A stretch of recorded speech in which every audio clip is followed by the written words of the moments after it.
Өнөөдөр Монгол Улсын 2026 оны төсвийг 31.9 их найдын орлоготой 32.9 их найдын зардалтайгаар баталлаа.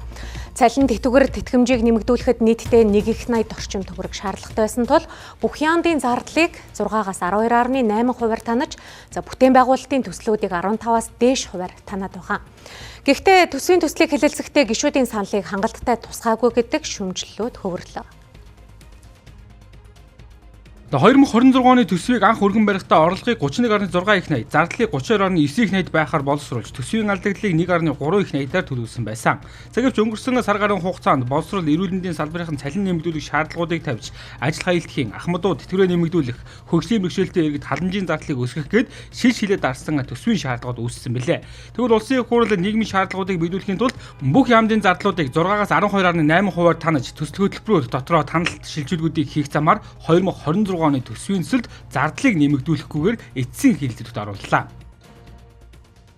Багш, эмч, эмнэлгийн байгууллагын ажиллагчид, төрийн эрдэм шинжилгээний хүрээлэнгийн ажилчдын цалин, ахмад насны болон халамжийн тэтгэврийг инфляцийн түвшинтэй уялдуулан нэмэгдүүлэхтэй холбоотойгоор төсвийн ерөнхийлөгчийн зарагчдын урсгал зардлыг 6-аас 12.8%-аар бууруулах, зарим төсвийн ерөнхийлөгчийн зарагчдын урсгал зардлыг 2025 түвшинд байлгах, төвчж болох зарлуудыг хойшлуулах зэрэг өөрчлөлтүүдийг тусгасан болно. Татварын реформ энэ төр бол худлаа болж байгаа мэн гэдэг зүйлийг хэлье.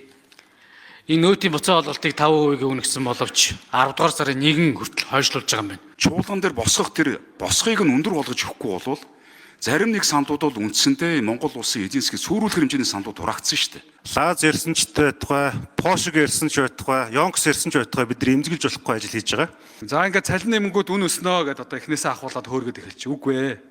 Чи сая 300 мянган хүний үндсэндээ 100 орчим мянган хүрэхгүй хүний л одоо цалин өсний асуудал яригдчихэж байгаа. Жилийн хөгжлийн төлөвлөгөөнд тусаагүй төсөл арга хэмжээг төсөвт битгий суулгаа.